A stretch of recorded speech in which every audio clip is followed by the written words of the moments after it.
नमस्कार, स्वागत है आप सभी का। मैं हूं आपके साथ कुमार कुणाल धीरज। आप देख रहे हैं मुद्दा और आज मुद्दा में बातचीत करेंगे 2027 की लड़ाई की और मुख्यमंत्री योगी की चढ़ाई की। जी हां, मुख्यमंत्री योगी आदित्यनाथ 2027 के विधानसभा चुनावों को लेकर हमलावर होते नजर आ रहे हैं। उत्तर प्रदेश की राजधानी लखनऊ में रविवार को बाबा साहेब डॉक्टर भीमराव अंबेडकर सम्मान अभियान के तहत एक प्रदेश कार्यशाला आयोजित की गई। इसमें मुख्यमंत्री योगी आदित्यनाथ ने भी हिस्सा लिया। इस मौके पर उन्होंने कांग्रेस द्वारा बाबा साहेब का अपमान करने की बात कही। सीएम योगी ने कहा कि कांग्रेस ने अंबेडकर का अंतिम संस्कार दिल्ली में नहीं होने दिया था। इस पुरानी पार्टी ने भारतीय संविधान के निर्माता के स्मारक बनाने से इनकार कर दिया था। इन्हीं लोगों ने बाबा साहेब अंबेडकर को चुनाव हारने दिया। उनके महापरिनिर्वाण के बाद स्मारक भी नहीं बनने दिया। मुख्यमंत्री ने वक्फ संशोधन अधिनियम को लेकर भी विपक्ष को निशाने पर लिया। उन्होंने कहा कि वक्फ के नाम पर हजारों एकड़ जमीन कब्जा की गई है। वक्फ के पास उसका कोई राजस्व रिकॉर्ड नहीं है।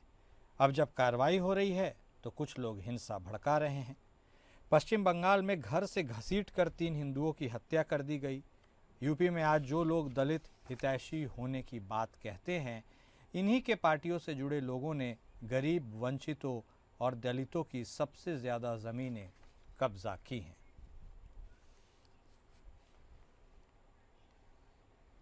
तो 2027 की यह लड़ाई को लेकर अभी से पिच तैयार होने लगी है और योगी आदित्यनाथ ने कांग्रेस पर हल्ला भी खूब बोल दिया है।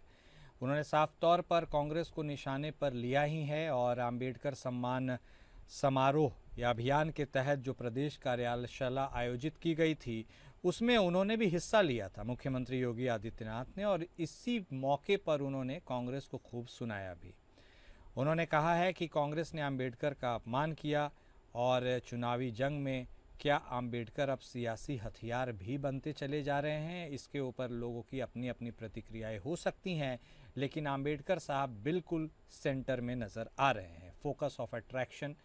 कुछ लोग वक्फ के नाम पर भी हिंसा भड़का रहे हैं, ऐसा मुख्यमंत्री योगी आदित्यनाथ का कहना है। पश्चिम बंगाल में हुए हमले की उन्होंने निंदा भी की और जिक्र भी किया कि किस तरह से पश्चिम बंगाल में ये सारी घटनाएं हो रही हैं। उससे साफ तौर पर यह इशारा जा रहा है कि यूपी में आज जो लोग दलित हितैषी होने की बातचीत करते हैं, वो उनके प्रति कितना गंभीर हैं, वह समझा जा सकता है। इन्हीं की पार्टियों से जुड़े लोगों ने गरीब, वंचितों और दलितों की सबसे ज़्यादा ज़मीनें भी कब्जा की है, उन्होंने साफ तौर पर बोला है।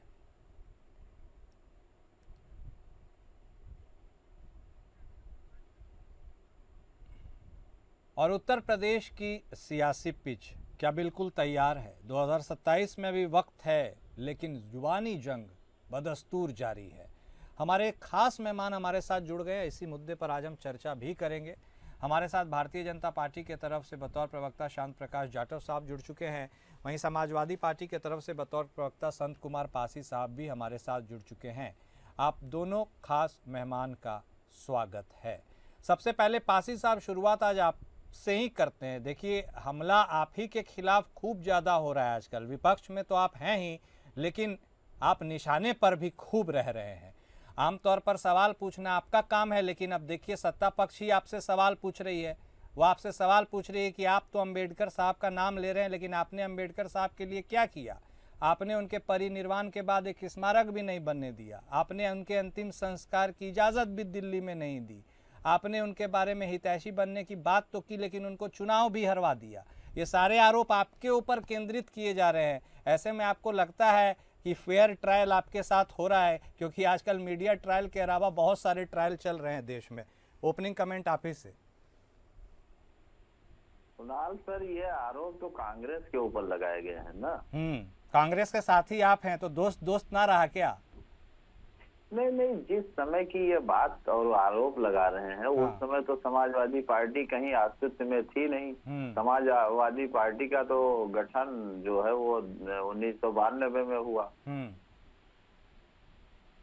अच्छा, तो आप अपनी प्रतिक्रिया ही दे दीजिए, दोस्ती निभाते हुए कम से कम।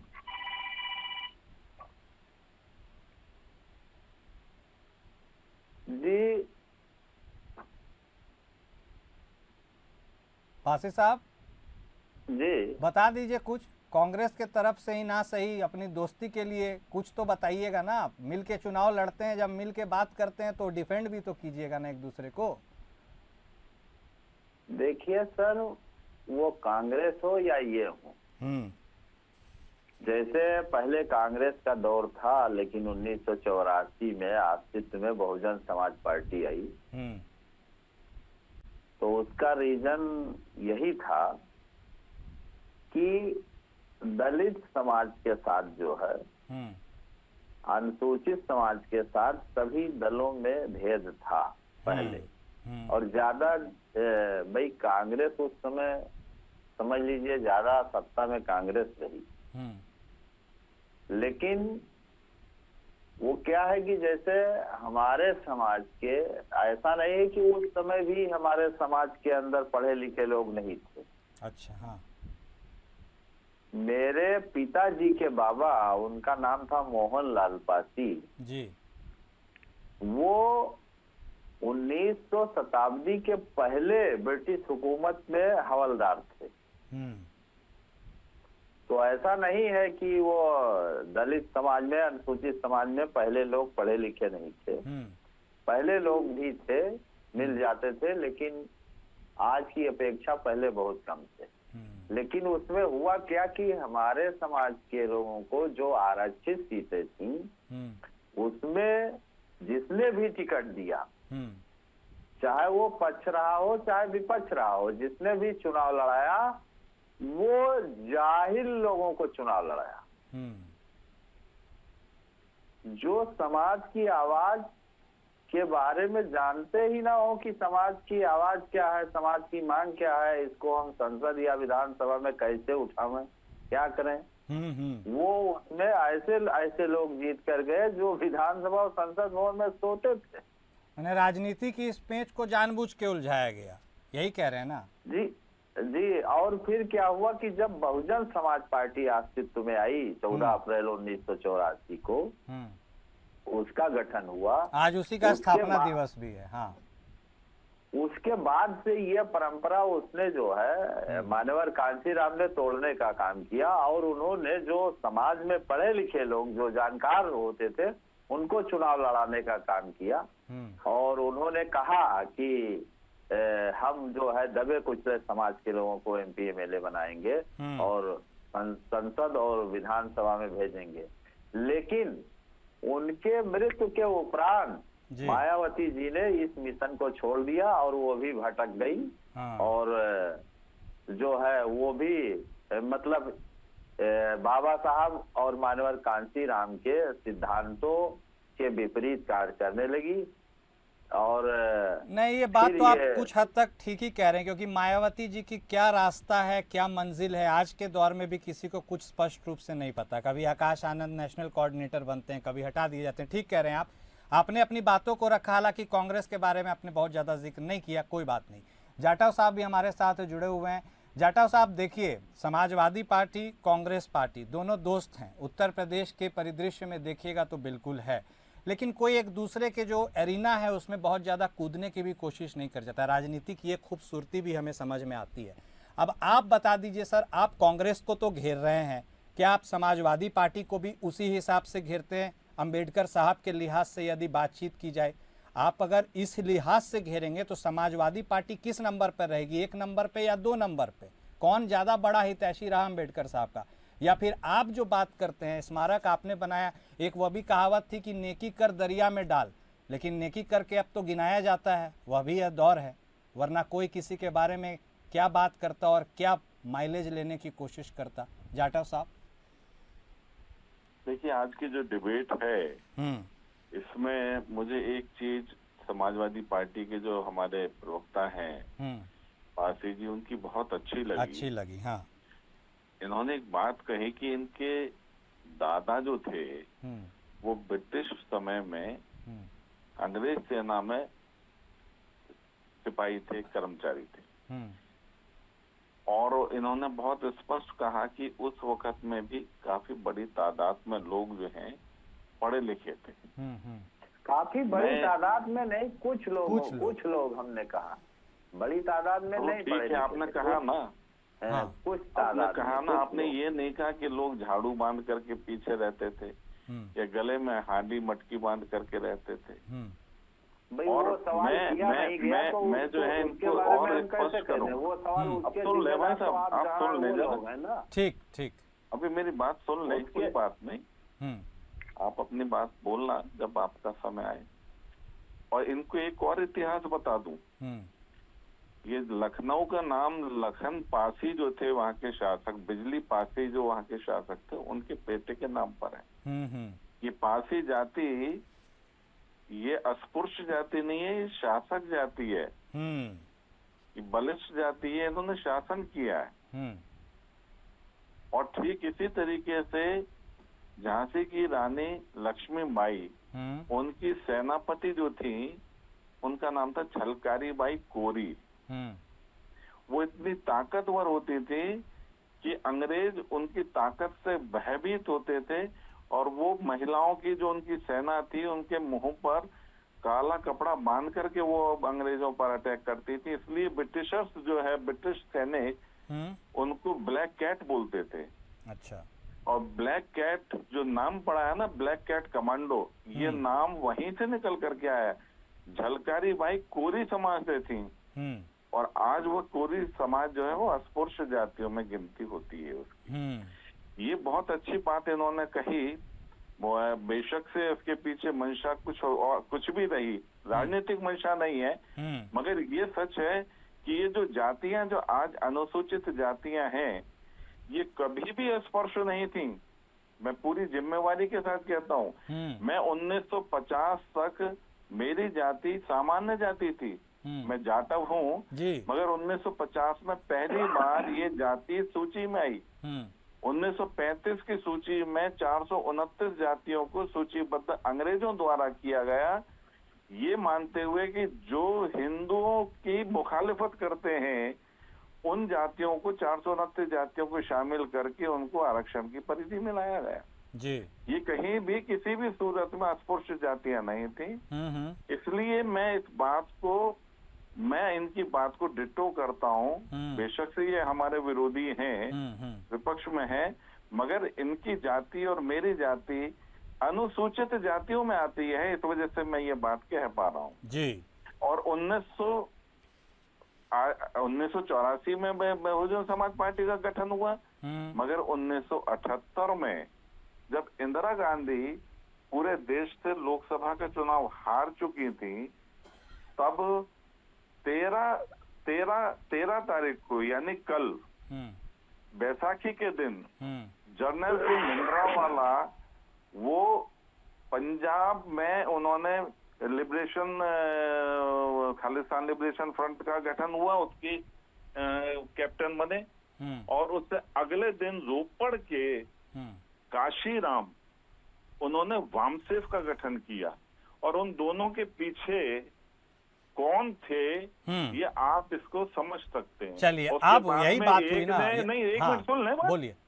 उसके बाद एक ने तो गोली से आतंक फैलाया और दूसरे ने गोली से आतंक फैलाया। तिलक तराजू और तलवार, मारो इनके जूते चार। बस यही आना था। समाज में विद्वेष की भावना को पुष्ट करने का काम 1978 से शुरू हुआ। ठीक है जाटव साहब, जो बाद में बढ़ते बढ़ते रुक करेंगे। पासी साहब आपका देखिए, हम लोगों ने बात की थी आज की राजनीति की, हम गए इतिहास के कुछ स्वर्णिम दौर में। इतिहास में दोनों अक्षर हैं, स्वर्णिम युग भी रहा है और कुछ युग ऐसे भी है जिसकी जिक्र ज़्यादा होती है, जो तकलीफ भी देती है काफ़ी हद तक।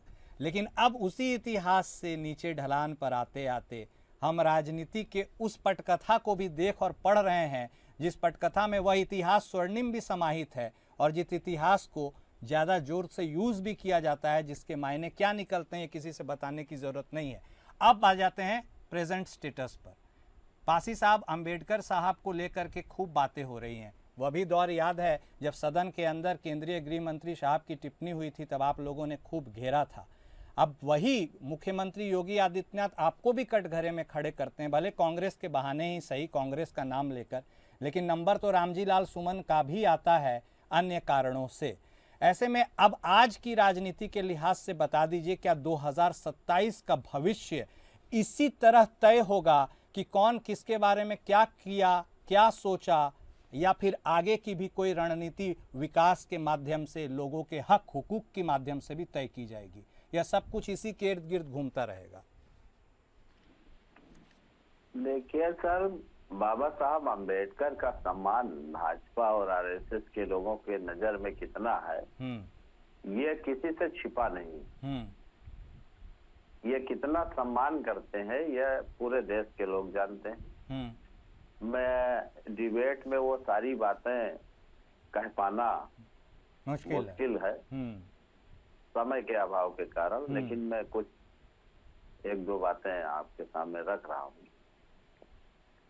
जैसे ताजा उदाहरण है, जब समाजवादी पार्टी की सरकार थी उत्तर प्रदेश में 12 से 17 तक, तो आदरणीय अखिलेश यादव जी मुख्यमंत्री थे इस प्रदेश के जी, और डायल 100 की व्यवस्था वो अमेरिका के न्यूयॉर्क सिटी से लेके आए और यहाँ लागू किया। अब जब माननीय योगी जी आए 17 में, तो योगी जी ने उसको चेंज कर दिया। उसका नाम हो गया 112। अगर किसी भी से पूछा जाए ये कि भाई 100 को 112 आपने किया तो इससे क्या फायदा हुआ, जैसे जाटो जी बैठे हैं, जाटो जी ही बताएं कि 100 से 112 करने में क्या फायदा हुआ। हाँ। इसी तरीके से इन्होंने संविधान की धाराओं का भी नाम बदला।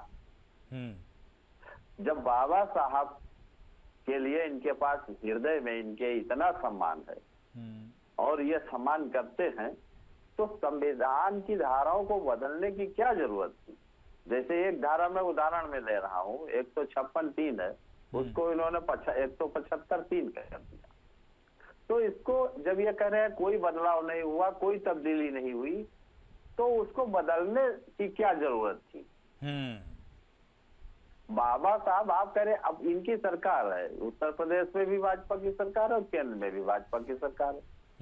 यदि अभी कहीं अभी जल्दी तमाम ऐसी एक दो घटनाएं घटी हैं कि अगर इस समय कोई ये सोचे, ये परमिशन मांगे कि मैं बाबा साहब की मूर्ति लगाना चाहता हूँ, स्थापना करना चाहता हूँ, उसका परमिशन नहीं मिल रहा।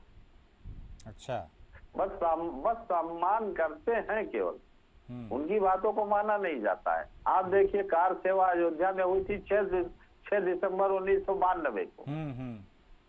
6 दिसंबर को बाबा साहब की पुण्यतिथि। पहले ये लोग आरएसएस के लोग उसी दिन खुराफात का काम करते थे जिस दिन बाबा साहब की पुण्यतिथि। इनके सारे काम 6 दिसंबर को होते थे कि वो दबकर रह जाए। तो इस तरीके से वो करनी और कथनी में फर्क नहीं होना चाहिए। अगर आप कोई काम कर रहे हैं साफ मन से करिए। ठीक है, नहीं ठीक है, आपने कुछ इम्पोर्टेंट बात की है, जवाब ले लेते हैं।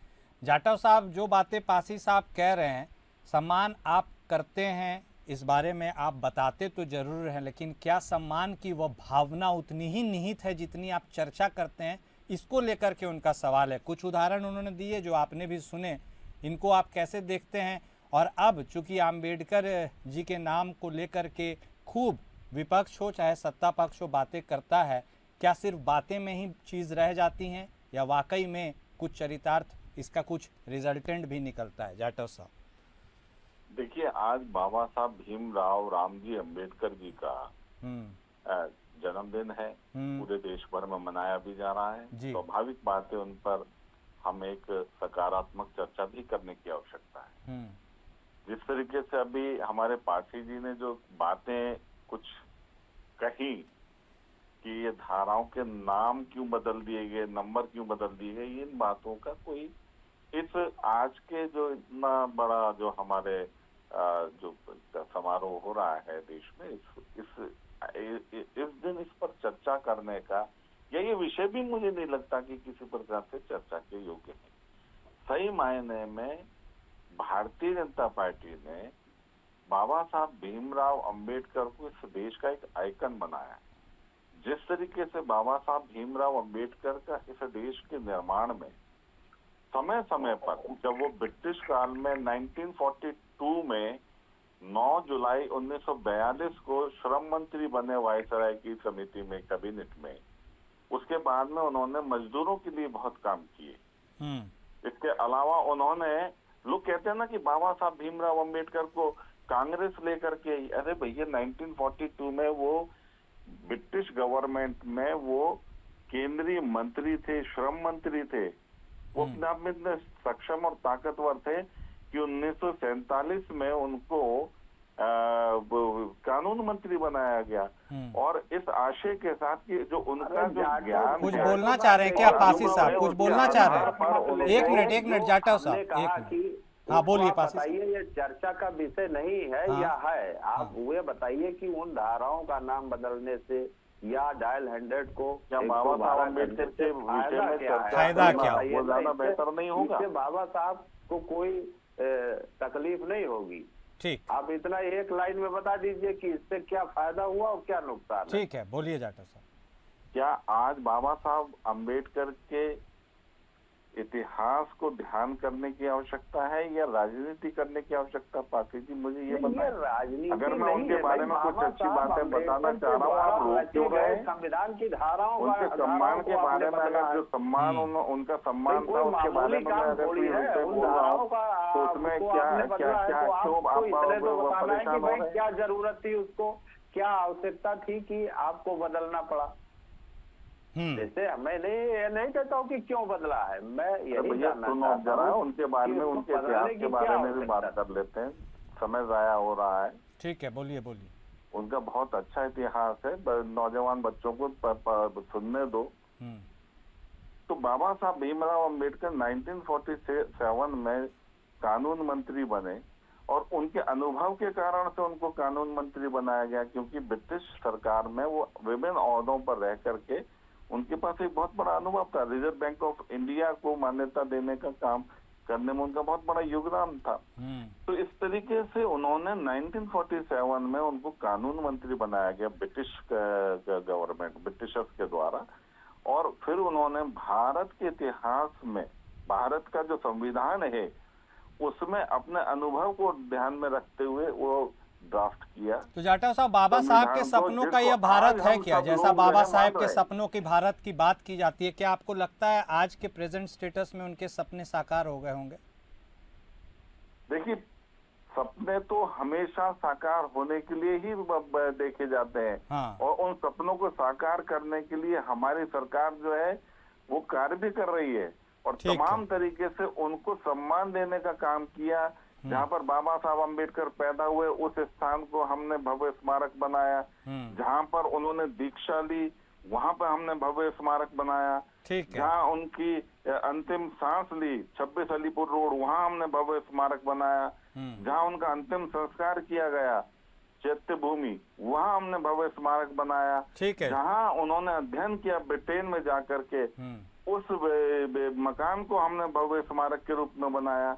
लेकिन वही बात होती है ना जाटव साहब, आपने उनके लिए स्मारक बनाया। जाटव साहब, आपने उनके लिए स्मारक बनाया, बहुत अच्छी बात है, उनके लिए स्मारक बनना भी चाहिए। लेकिन उन्होंने जिनके लिए कल्पना की थी कि वो समाज के निचले पायदान से बिल्कुल ऊपर तक आ जाए या समान तो कम से कम हो ही जाए, क्या वह हो पाया? यही सबसे बड़ा सवाल। और इसी सवाल के साथ हम लोगों को यह सोचने के लिए छोड़ भी देते हैं, वो खुद भी कल्पना करें, महसूस करें और समझें कि क्या जो सोचा गया था वह हुआ क्या। बहुत शुक्रिया आप दोनों खास मेहमान का हमारे साथ जुड़ने के लिए, अपना वक्त देने के लिए। तो देखिए, बात बाबा साहेब के सम्मान की होती है, बात बाबा साहेब की जयंती की जरूर होती है, लेकिन बात बाबा साहेब के विजन की क्या होती है, जिन्होंने सोचा था कि हर एक व्यक्ति जो नीचे खड़ा है वह समान अधिकार के साथ समकक्ष तरीके से समाज में रिप्रेजेंट हो सके। यह भी सोचने और समझने की ज़रूरत है। मुद्दा में आज बस इतना ही। नमस्कार।